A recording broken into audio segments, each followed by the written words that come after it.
Good evening, ladies and gentlemen. Good evening, ladies and gentlemen. Colleagues, friends, I welcome you to this Vice-Chancellor's lecture this evening.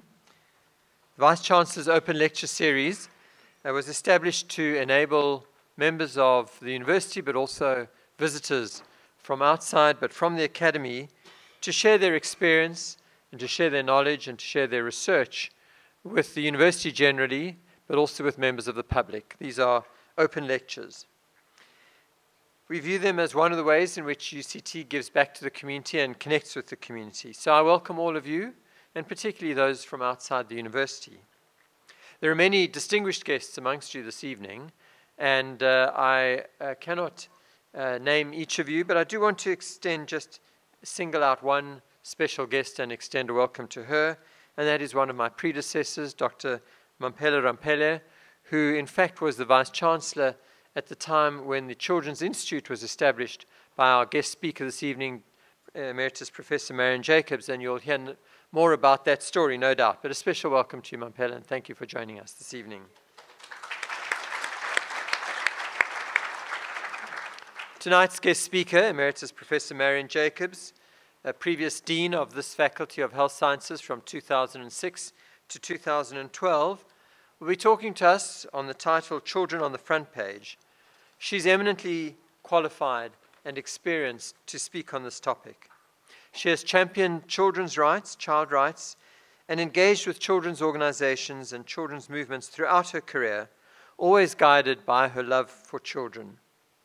After leading the development of the framework for the first national program of action for children in South Africa, she founded the Children's Institute in 2001 here at UCT. The Children's Institute addresses critical issues for children in South Africa as a center for research and engaged scholarship on South Africa's most vulnerable population group.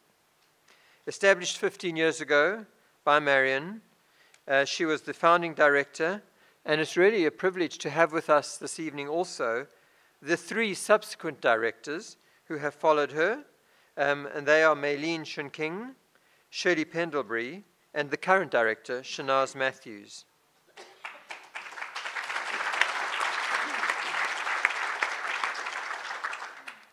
The Institute pays special attention to the health of children, the rights of children, and especially to collecting empirical data that can be publicized and used in the interests of children's causes.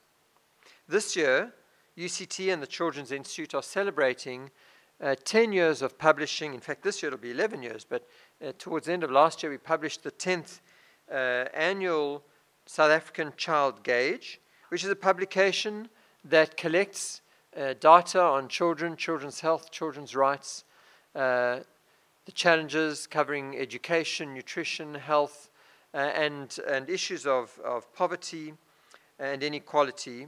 And it's a publication which is used by the media and by research organizations, by lobbyists, by advocacy agencies to promote the causes of children, to change legislation, to lobby for resources, and to highlight the challenges that face children in South Africa. It's a publication which has also been an example to children's organizations across the continent and has stimulated similar collection of data and publications elsewhere. In her lecture this evening, Professor Jacobs will be looking back at the history of the Children's Institute, its founding and what it's achieved, but also looking at the challenges facing children today and the challenges that we need to address in the future. It is appropriate, therefore, that at this important anniversary, we are able to have Marian reflect, the founder of the Children's Institute, reflect on that history and reflect forward. In the invitation that went out, there is already a significant bio sketch of Professor Jacobs. Let me just remind you that besides being Dean until her retirement in 2012-13, she has continued to contribute to health and development in many ways. She holds positions in several national and global health bodies, including as advisor to ChildSafe, membership of the WHO Technical Steering Committee for Maternal, Newborn, Child and Adolescent Health, and chair of the working group of the Commission on Ending Childhood Obesity. Please join me in welcoming Emeritus Professor Jacobs to the podium.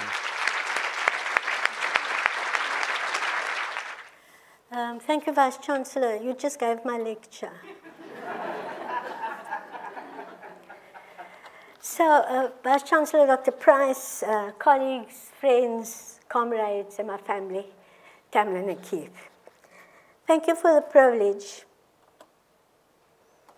of having been invited to deliver a Vice-Chancellor's lecture. And a big thank you to everyone who brought tonight to fruition. In particular, the Children's Institute staff, comms and marketing up on the hill, ICTS, and even Dad, and people on this campus who helped to make it work. But I'm especially thankful to people who in the last couple of weeks had to tolerate my ramblings about children and front pages, and to all of you for being here. So I can't even begin to describe the levels of anxiety that I experienced since I foolishly agreed to give this lecture. So let me explain. First of all, intimidation. The previous VC lecturers in 2014 were all academic giants.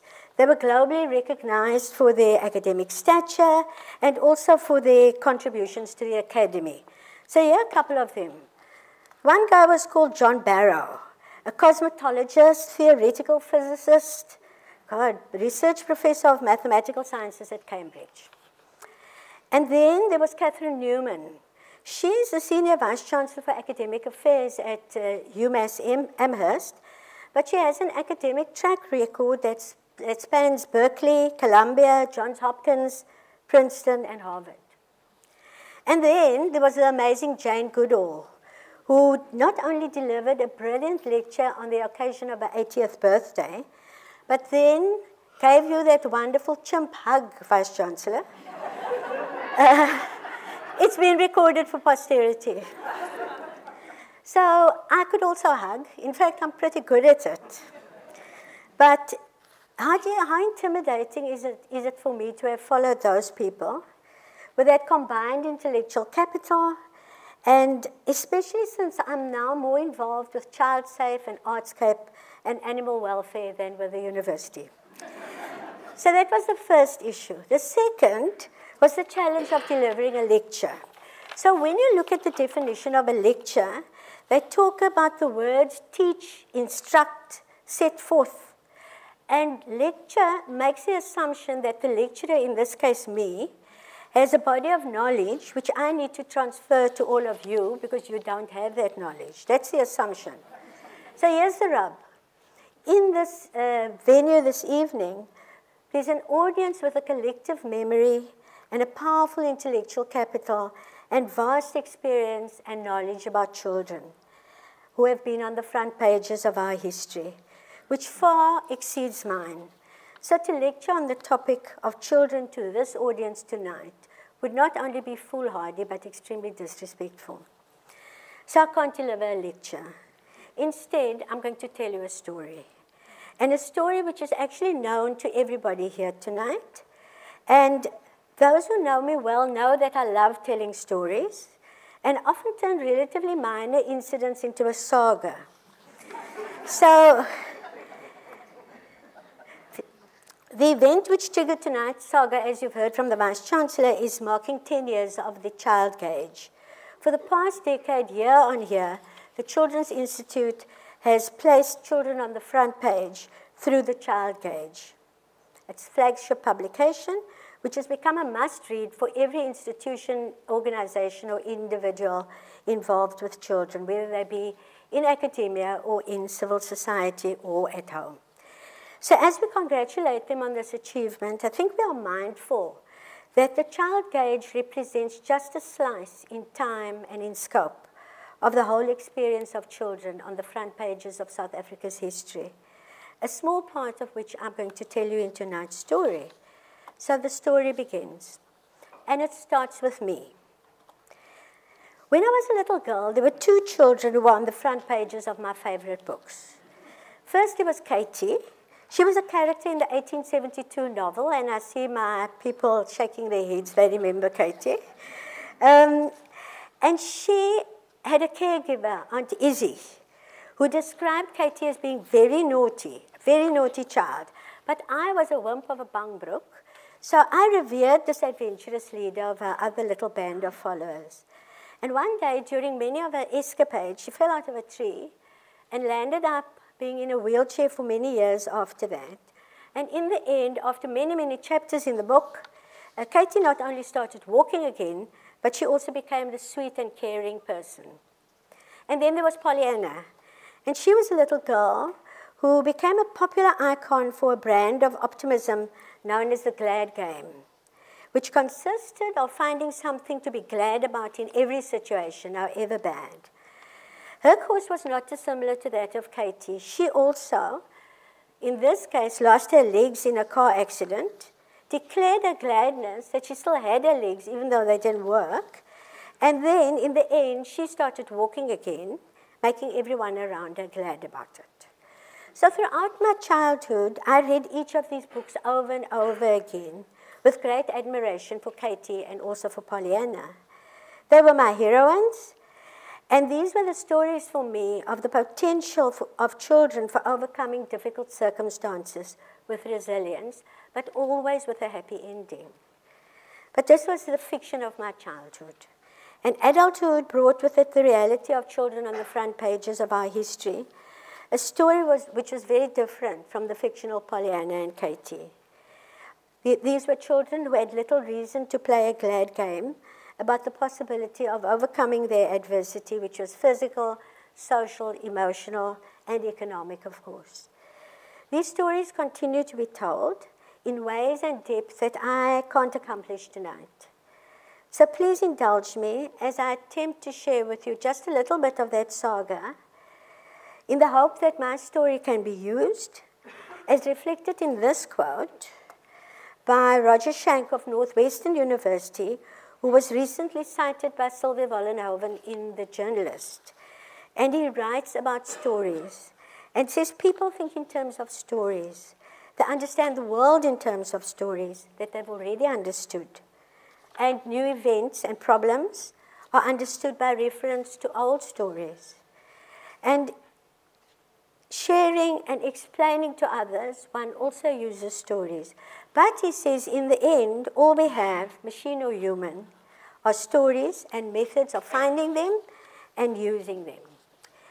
Other VC lecturers have also used stories to help us understand the world, like this one, which was published last year, just late last year, by Jane Goodall. She's the primatologist who hugged the Vice-Chancellor.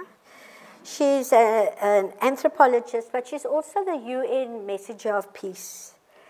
And her illustrations in this beautiful book are by an Iranian artist called Firuza God Mohammed. And it beautifully sets the scene for tonight's story, which is a dream deferred for children by one of my favorite poets. These children who were on the front pages of our history, it talks about their repression, their marginalization, the deafness to their voices, and a failure for society to rise above saying, "Ach, shame," and take them seriously. It's also a story about children who remain on our front pages in 2016 and who should now more than ever be on the front pages of our vision, our plans, and our actions for securing their peace and their future in a wonderful, peaceful country and world. And so tonight, I will talk about children on the front pages of our history, society's responses to them, with special attention to the contribution of the university. And in so doing, I intend providing a vignette of the Academy's social responsiveness through looking at the Children's Institute and particularly at the child gauge. And at the end, I'll pose some questions for you. So, throughout South Africa's history, stories of children have captivated the interest of society for various reasons. So first there was the town child, who lived almost 3 million years ago and was, I understand from recent reports, killed by an eagle when this child was just 3. This child was later immortalized by Raymond Dart, an anthropologist at Wits, as he described the finding as an infant halfway between apes and humans called Australopithecus africanus.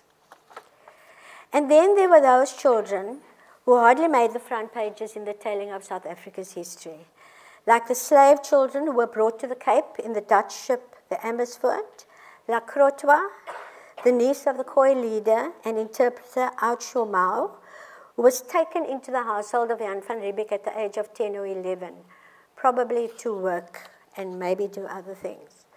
And her life has become the focus of many other stories. And then there were the thousands of children who died in the dreadful concentration camps of the South African War, in which women and children were incarcerated. And quite fortuitously, thanks to Russell, I discovered that tomorrow evening, Dr. Scholl is going to launch her book about the Oromo child slaves who were freed by the British in the Red Sea at the end of the 19th century and eventually landed up living at the Lovedale Institute in the Eastern Cape. And very interestingly, one among those children turned out to be the grandmother of Neville Alexander, brilliant UCT academic and committed political activist. Over the centuries, there are many stories to be told about our children, and I have absolutely no doubt that after tonight, I'll be taken to task for having omitted this or that incident or important event, for having forgotten about a document or a publication, for not having mentioned a child, an activist, or an academic that made a contribution. I also stand to be accused of focusing mainly on UCT and mainly Greater Cape Town, which I know best. And for these and other omissions or perceived misrepresentations, I apologize with regret, as time is limited. There's no doubt that no account of South Africa's children can be told without this iconic picture of a dying Hector Peterson, aged just 12 years, when he and many others were killed by the repressive state security forces on the 16th of June, 1976, during protests over the imposition of Afrikaans as a medium of language instruction in township schools, and which in many ways changed the course of South Africa's history. On this picture, there are 2 other children whose stories didn't quite make it to the front pages. The 17-year-old schoolboy, Mabuyisa Makubo, who picked Hector up, and Hector's sister, also 17, Antoinette, and together they took Hector to a nearby clinic where he was pronounced dead. Antoinette now works in the Hector Peterson Museum in Soweto, while Mbuisa was so harassed by the security forces that he had to flee the country to Nigeria and possibly ended up as an illegal immigrant in a mental institution in Canada. There are also 2 other people on that front page behind that front page first of all, of an editor, Percy Qoboza, who was subsequently banned along with his newspaper, The World, and of Sam Nzima, the photographer who took the picture, who was also harassed and ended up living in Limpopo, where he opened a school of photography. And then there was a person whose picture I'm glad I didn't find. He was a man called Tiens Roeris Swanepoel.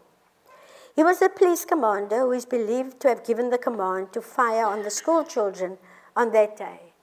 And at the TRC hearings, he proudly said, "I made my mark. I let it be known that I wouldn't tolerate what was happening. I used appropriate force."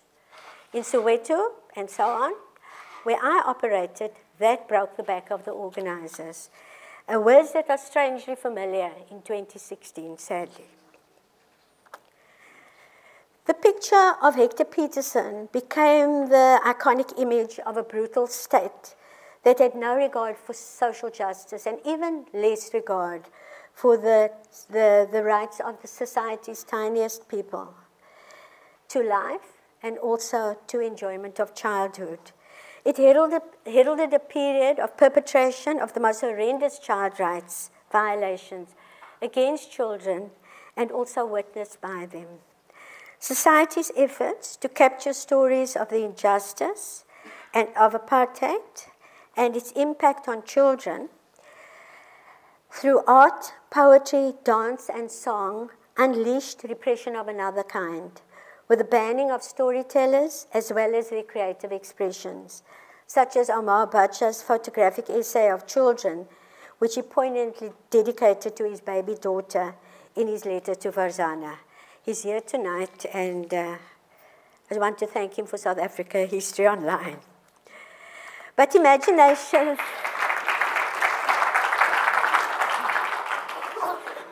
He's trying to pretend that he's not here, but I'll show you who he is later. Imagination and initiative can never be banned. And in this period saw children appearing on other front pages of the so-called alternative media, like Grassroots Community Newsletter, and Rashid Seria, who started that, is also here tonight. In the children's newspaper, Molo Songololo, and in marches in the Cape Town Public Gardens, usually on the 1st of June, International Children's Day, with Patrick Solomons dressed like a clown, being followed by a bunch of children chanting, "We want rice, we want rice." The concerns for children were also on the metaphorical front pages of other places in society. And Marcus Solomon, who's here tonight, a former Robben Island prisoner and long-standing supporter of the child-led children's movement, tells how on Robben Island they kept the hope of children alive in their discussions and the joy that they experienced when they heard the sounds of children, even those of the warders. And many years later, after his release, being encouraged to focus attention on children by mothers in his community by saying, and I quote, "Julle neek aan met die joef. Weet julle waarvandaan kom die joef? Hulle kom van kinders af." And that was the beginning of the children's movement.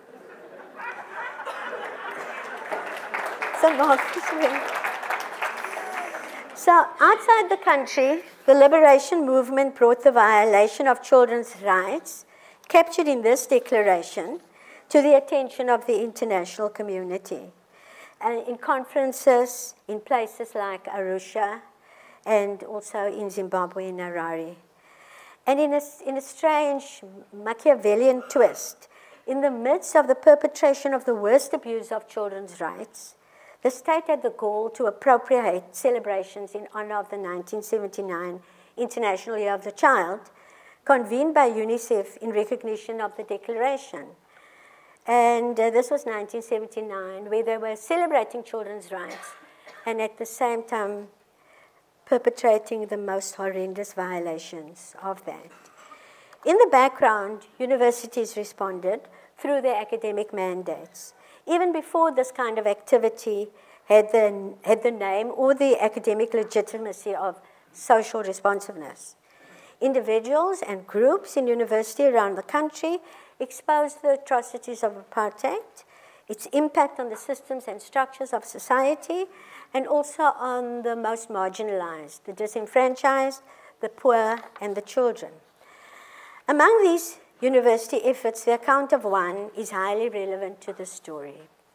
In 1982, the second Carnegie Poverty Inquiry was convened under the auspices of the UCT-based South African Labour and Development Research Unit, SALDRO, and under the direction of Francis Wilson, who's also here tonight, and I'm going to applaud him.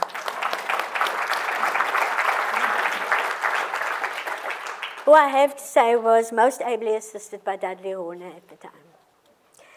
The outcome of the inquiry was reported by Francis and his comrade Mampila Rampele, and in their 1989 book, Uprooting Poverty, which still enjoys global citation as a significant and pervasive account of the horrors, the determinants, and the consequences of poverty in South Africa in all its dimensions, and represented again by Omar Bacha in the photographic exhibit called The Cordoned Heart, which he curated along with the book. The detailed accounts of what they found at the inquiry can't be presented here in any detail, But I want to talk about 4 aspects of the inquiry that I believe bear telling as we reflect on the approach, priority, and societal impact which the University of 2016 could consider in its social responsiveness, but which are also at the heart of the child gauge in its engagement with children's issues. The first aspect is the approach, which was rather unconventional for the academic practice of the day, but which I believe still has value as the gold standard to guide such engagement. And again, from South African History Online, it's described in this account of the inquiry. And it talks about understanding and participating, including the participation of those communities that have to endure poverty, the people who we are trying to help. It also talks about its having been as compassionate as it was comprehensive. The consultation was vast, with academics, political, social activists, humanities specialists. Everybody was consulted in the process across the length and breadth of the country, and not just in the big capitals of Joburg, Durban, and Cape Town, which tends to happen. The inquiry brought together all groups working collaboratively and was described as having been a model for inquiry and cooperation, and I think it is still such a model. So the second aspect was the recognition that society has to give priority attention to children, not just to secure their later contributions as adults to the country's economy, but for their recognition as valued citizens as children. And this was echoed in a sentiment many years later by Graça Machel, who was the chancellor of our university and well-known advocate for children, when she wrote the foreword to the very first child gauge. And she said, I believe it's our responsibility to make sure that children are given futures worth having now, but also to make sure that they have quality lives right now. So to focus on who they are now and not just look to the future. So this leads me then to the third valuable aspect of this inquiry, the progression from inquiry to the recommendation of a call, which was first published in the UNICEF publication Children on the Frontline by Francis Wilson and Mampela Rampele. And they called for the establishment of a new organization, which they called the Children's Institute, for the purpose of focusing continuing and specific attention on the problems facing children in South Africa. I'm not going to assume illiteracy, and I also am not going to assume that you can read all of this, but it captures what they believed needed to happen for children then. A compact of many sectors in society to take charge of what was happening. The last aspect of the inquiry today represents a word of advice to all academics who engage with communities. The importance of consulting with those who are most affected by the intent of our research. So the university-based proponents of this call recognized that that was an important step which is often ignored, and which continues to inform the work and practice of the Children's Institute and its gauge in their engagement with policymakers and practitioners and children themselves. So Francis Wilson and Mampela were mindful of the need for engaging with a wide range of people to secure endorsement on the composition, the control, and functions of such a Children's Institute. So a meeting was convened under the auspices of the Children Alliance. It was chaired by the late Margaret Nash on this very day, the 16th of May, but in 1989. The meeting should have been held in the A.W. Baker Hall, but for various reasons, and I suspect the security police had something to do with it, that meeting was moved to where the Children's Institute is right now. The discussion was intense, and the questions raised were telling. Should such an institute be located in the university or in civil society at large? Was it possible that its intent and its funding could possibly be usurped in order to promote personal, political, or even academic interests and power? Wasn't the university much too far from the experience and the agenda of children to have any kind of authentic control over such an institute. And hadn't the university often been accused of being immune to the potential and value of real engagement to make a difference and for the long haul? As a result, many years were to pass before that call for a Children's Institute was realized in the establishment of the now Children's Institute at UCT. But in my view, in 2016, 30 years after Carnegie, the issues that took place in that debate are still pertinent to considerations regarding the processes of social responsiveness, and particularly in consideration of the Children's Institute now as a model of engaged scholarship. In the 80s and early 90s, the repression of children continued in an unrelenting war waged by the apartheid state. And day after day, very young children were injured by buckshot, beaten up, arrested, detained, and imprisoned under appalling conditions. Around the country, many of these stories of children affected by such gross injustice didn't see the light of day.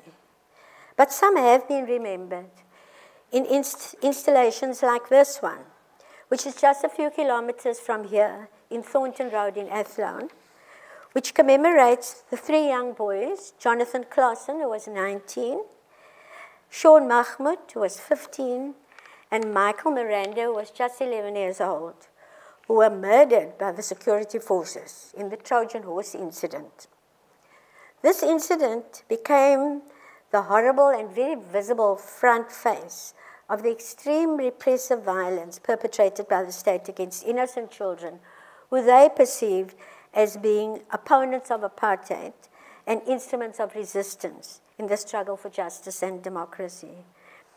Some of these accounts were collected by activists in community-based organizations and advice centers, and by members of organizations like the Black Sash and the Free the Children Alliance, and they were recorded in reports and affidavits by people like the late Molly Blackburn, the late Brian Bishop and Di Bishop, like this one, which is an affidavit in Di's own handwriting, to be used in Parliament, in the courts, and which I truly hope will be able to one day find a home in a children's archive.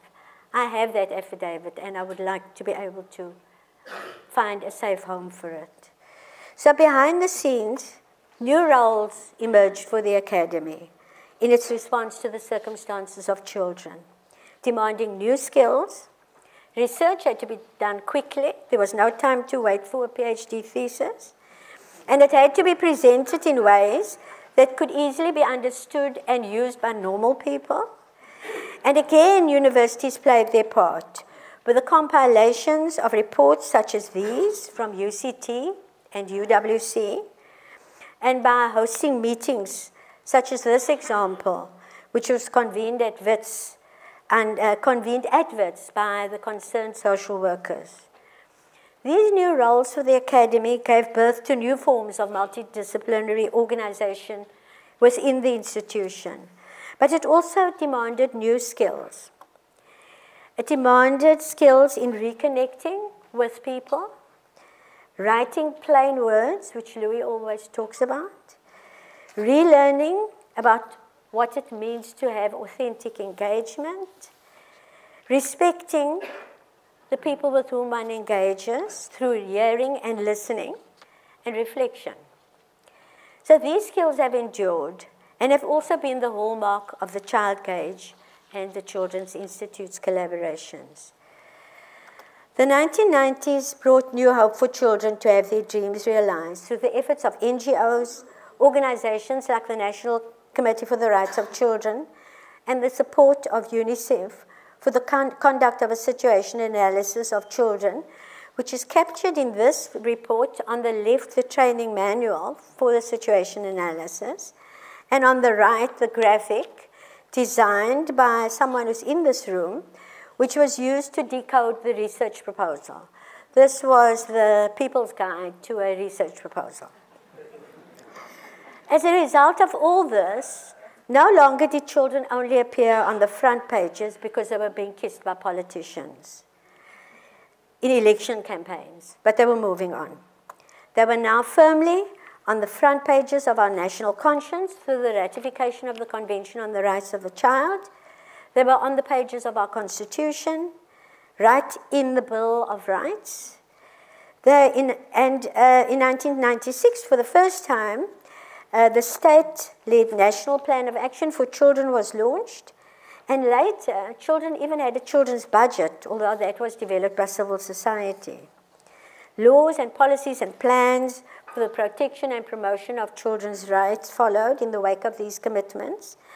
And Albie Sachs, again writing in the first issue of the Child Gauge, reflecting on child rights and the Constitution, wrote, "Children have hope.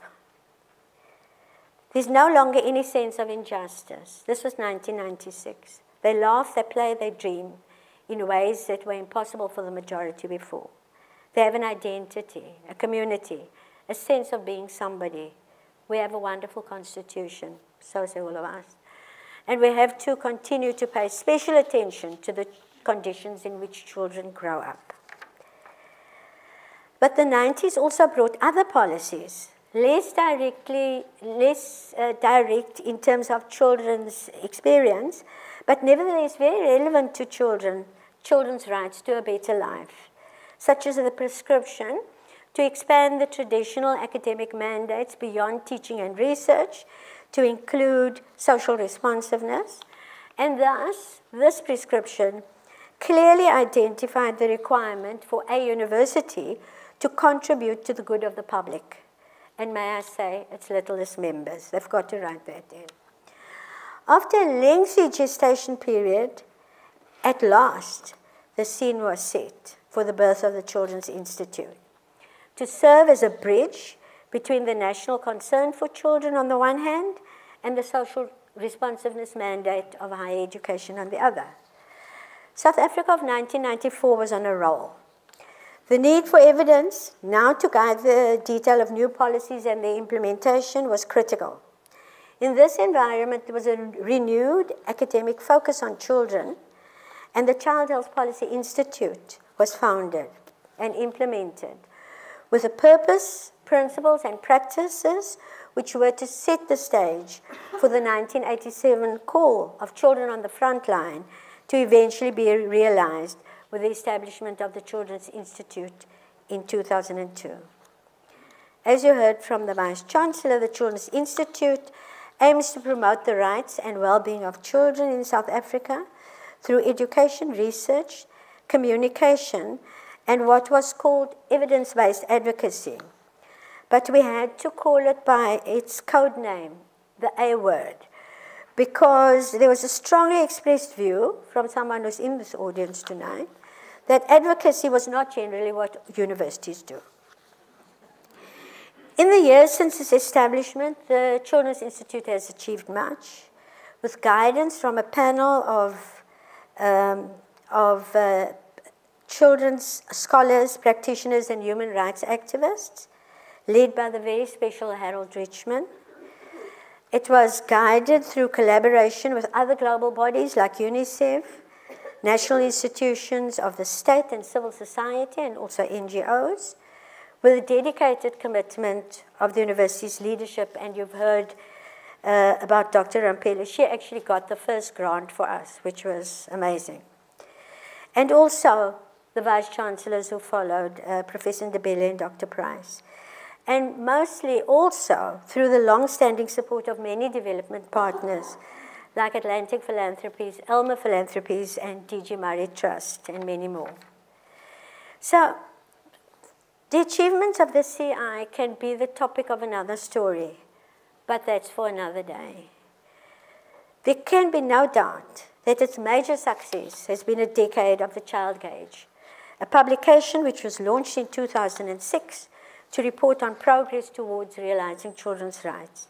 Every year, the concerns of children on the front pages of society have been very powerfully reported in the Gauge. The format of each edition has a foreword and a VIP reflection, a pull-out poster, And there are three components. There's a summary of legislative developments during the year under review.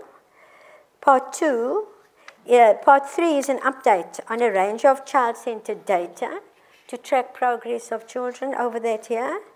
And the third part is a narrative section of essays dedicated to a specific theme. And again, I have to acknowledge Margie Orford, the crime writer, who helped in designing the format of the gauge. So like its predecessor, the Carnegie Inquiry, it includes a wide range of actors in the development of each issue, and it also has a very wide-ranging distribution list and readership. In the last 10 years, the gauge has placed many issues of children on the front pages, leading in turn to attention paid to children on some of the policy and practices on the front pages of state policies, civil society, and the media. The themes have reflected wide-ranging aspects of children's socioeconomic and political rights. And in last year's issue, the focus was on youth, that group also known as the youth. All in all, the publication has been very well received and appreciated by state and civil society alike, as well as by academics. So I would like to suggest that the Gauge and its Children's Institute deserve unequivocal endorsement and recognition as a worthy model of approach and practice for consideration by the engaged university. So who is responsible for children? Who's responding to children? Well, I had to put the Gauge in caps because they are the people we're celebrating tonight, but that's also the instrument that has made a huge impact. We know that civil society, NGOs and social movements are doing things for children, and that the Gauge contributes to the efforts made by the state and also civil society to address the children's challenges. But how does the state itself prioritize children? We know and appreciate that we have a national development plan and legislation and plans and policies and programs. The National Development Plan is great, at least until 2030. And Dr. Ampele has beautifully described this as laying bare the systemic failures that need to be urgently addressed if we are to become the country of our dreams, and which does emphasize the importance of early child development. But what you may not know is that the National Development Plan has 203,300 words. And in that plan, the words child and children together appear only 218 times, which is just over 0.1% of the whole National Development Plan. So this is of course an interesting indicator, but very, very crude, of priorities to children in the national plan. Maybe it's crude, but I think perhaps it does deserve attention and further exploration going forward. Maybe we'll have a gauge on the National Development Plan and its priority or not to children. Furthermore, we no longer have a Minister for Children. We don't have a children's budget in the Treasury.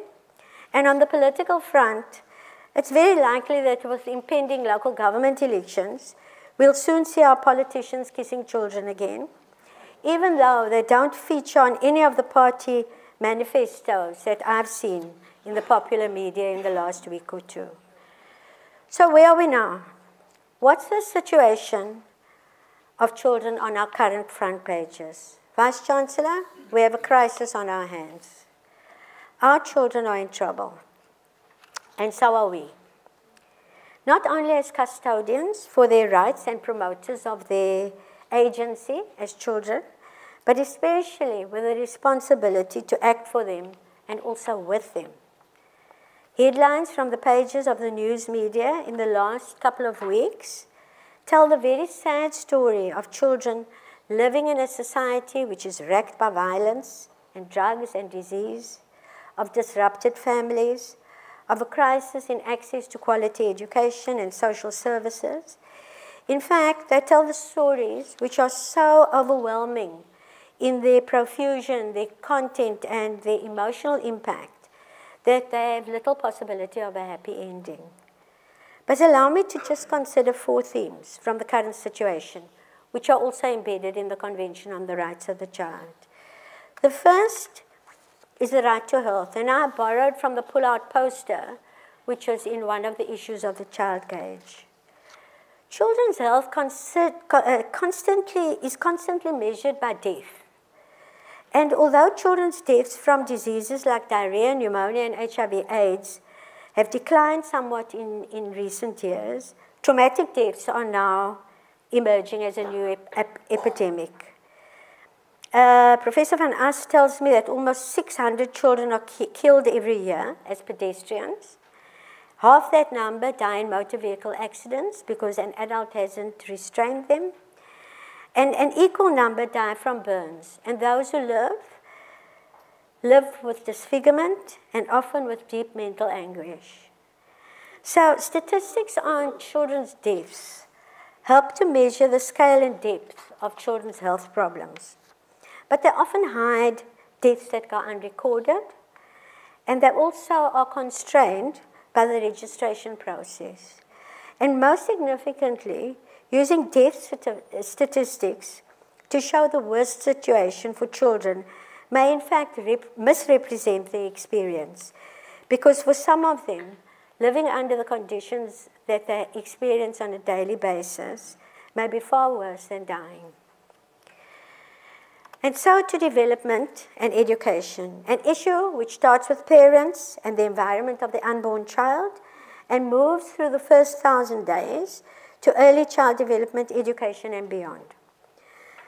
The story of the threat to the fetus from maternal alcohol is well known, particularly here in the Western Cape, where the pride of our global reputation for wine is juxtaposed with our shame for having among the highest rates of fetal alcohol syndrome in the world. The other threat to our children's development is, of course, the crisis in basic education, which is on the front pages almost every day and presents a real challenge to their development for the future. But alongside that, in the face of ongoing undernutrition, the emergence of childhood obesity, with all its implications for children themselves and adults with diseases like diabetes, presents a very new and very significant challenge. Much is being made about diet and sugar and the call for sugar taxes, but that may not be enough. Children also need to move. They need to exercise. And so finding safe spaces where children can move and play becomes an imperative for now, but also for their future lives. The third aspect, again from the Child Gauge, is the right to protection from all forms of harm in the family, in the community, and in society. Protection from the degradation of the planet at large, from incarceration in prisons, and protection from having their minds imprisoned by their awful circumstances. Among these, on our front pages, violence is the most frequent representation of harm to children. And the failure, alongside of that, of the state and society to take action. It has deep roots in poverty, drugs, gangsterism, but also in communities that have been disrupted by legislation affecting land and home, like the District 6 calamity of forced removals, which is being recognized this year, which happened 50 years ago.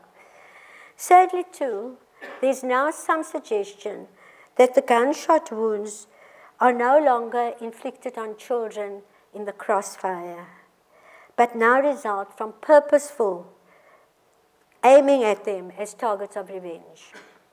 This time, not perpetrated by the state, as happened in the 80s, but forces of a society in crisis.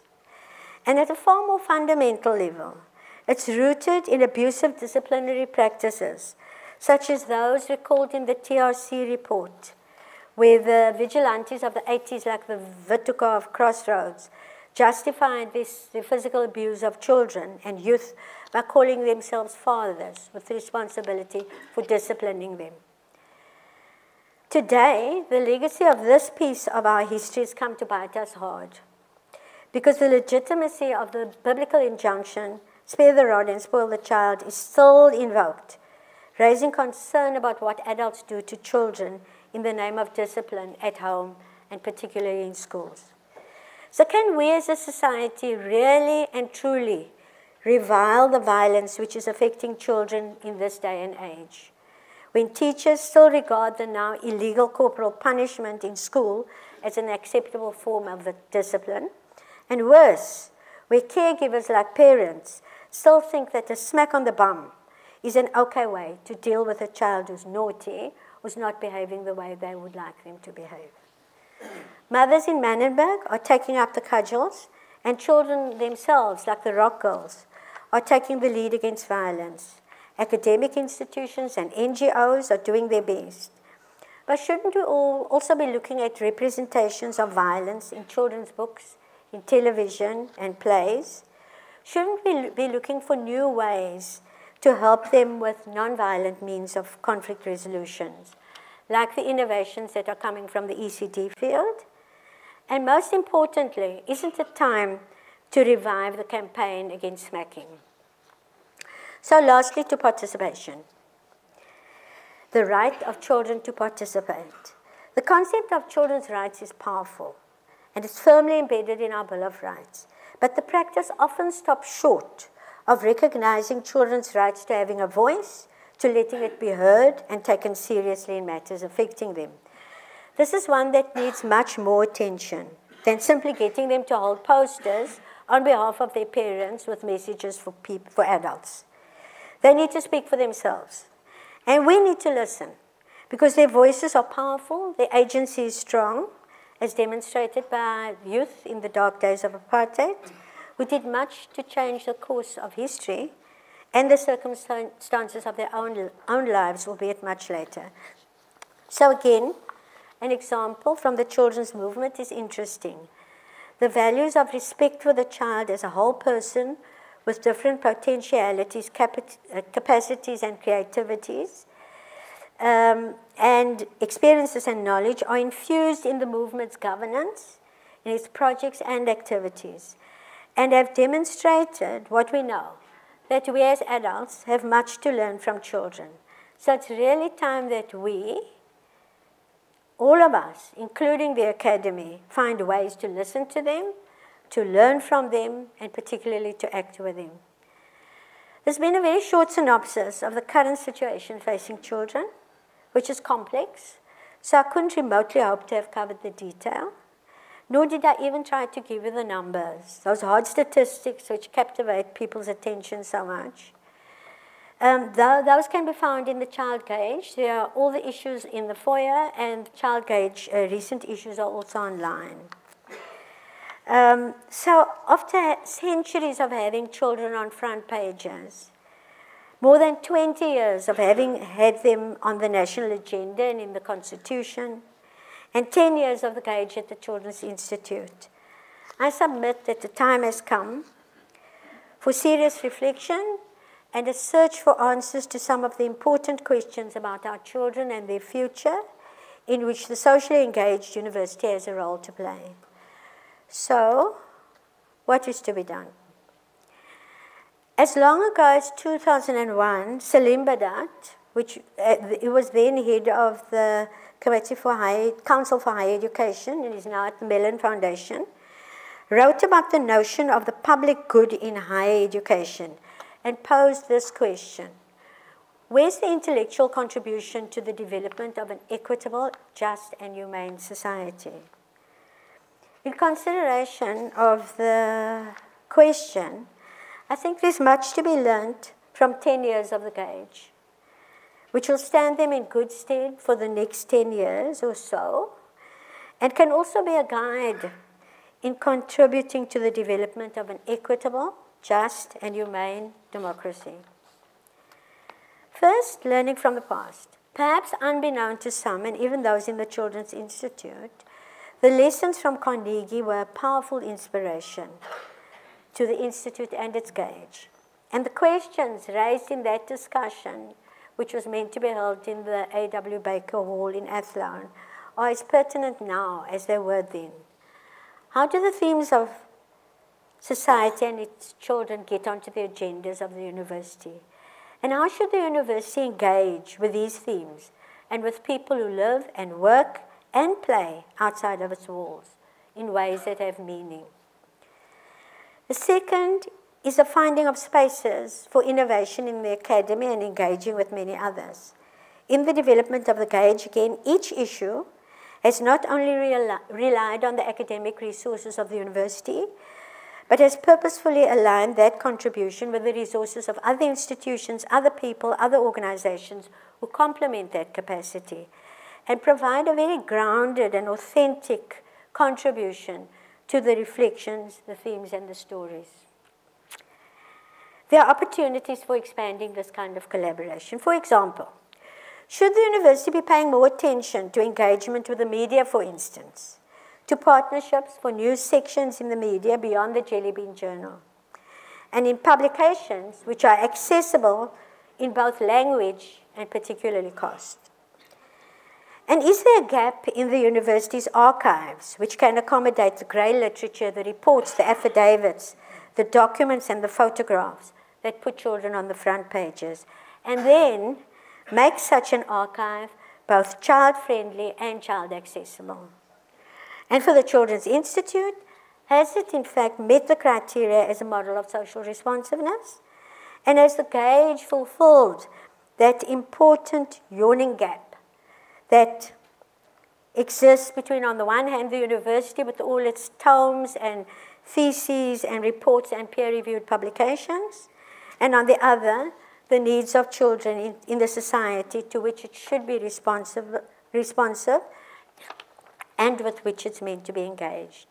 After 10 years, the Gauge has had unprecedented success, and it's now set to have a robust review by all its partners, and these questions therefore deserve reflection and careful planning for the next phase of their journey.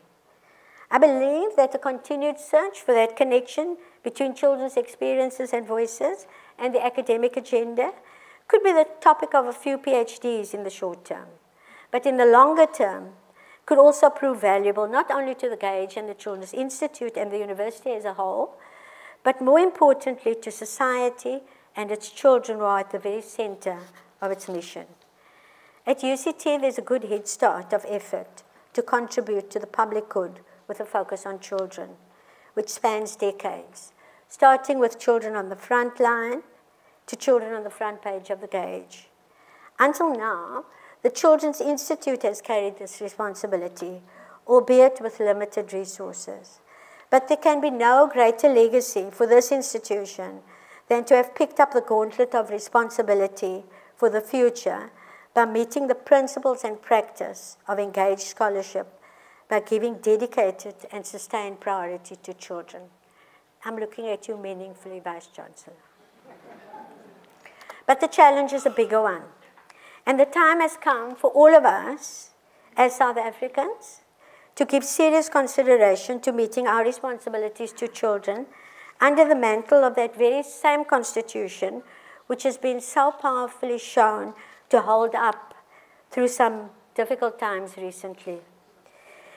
Those responsibilities for securing the rights to which our children are entitled are not only vested in the state, but in all of us. Universities and institutes, the performing arts and the healing arts, the humanities and the hard sciences, and civil society with its NGOs, PBOs, CBOs. In fact, all the O's in society should, in fact, aspire to ensuring that children can fulfill their potential as dancers and sports people, as climatologists and mathematicians like John Barrow, and as ambassadors for peace in the world, like Jane Goodall. As a society in constant and unrelenting change, some may say that we've endured our commitment to children through times of turmoil, threat, and challenge, succeeding sometimes but failing often. But in 2016, there remains an urgent need for all of us to demonstrate our capacity in whatever way we can for mitigating the torrential forces that are shaping the landscape for our children now and into the future. There's much that needs to be done to keep children on the front page of our collective conscience, and could, I believe, involve baby steps that each one of us tonight can take. So, Vice-Chancellor, I have a confession. In agreeing to accept the honor of delivering a lecture, I had a rather subversive motive. To use the status of a Vice-Chancellor's lecture to lure here tonight a group of people from all sectors of our society who have been and are now and could in the future be involved with children's concern.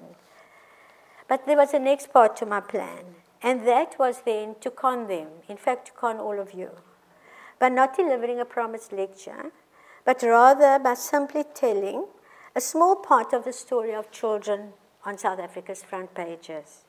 In so doing, my hope was that in retelling the story, which has been part of all our lives, that would help to rekindle memories, to refuel your interest, and to provide a reminder that the university is a public institution, a public asset, which is available for the public good, and we should take advantage of that. I'd also hope that for all of you attending here tonight, old connections could be renewed, new ones could be forged, with invigoration, with initiative, and with reimagination. Also with reinvention and innovation. All in the pursuit of keeping the best interest of our children on the front pages of the future. If my subversive plan can succeed, even just a little bit, tonight would have been worthwhile. I thank you.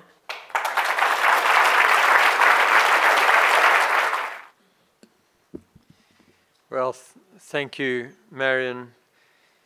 If you have doubts about being a lecturer, you need have no doubts about being a storyteller supreme, and the way you are able to personalize these complex issues, which for many of us we would rather keep at a distance. We would rather depersonalize because that's often the only way we can handle them.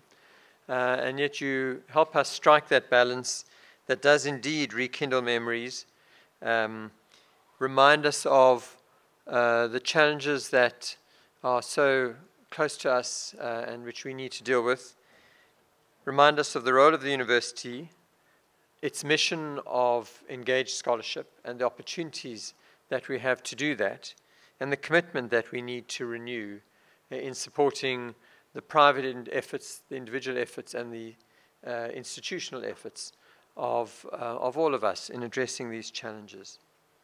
We're very proud of the Children's Institute, which is indeed a flagship structure, flagship institute in the university, which demonstrates the ability of the university and provides opportunities for our scholars to make a difference, and also provides an example for other scholars in the university, students and staff, again, to get involved and make a difference.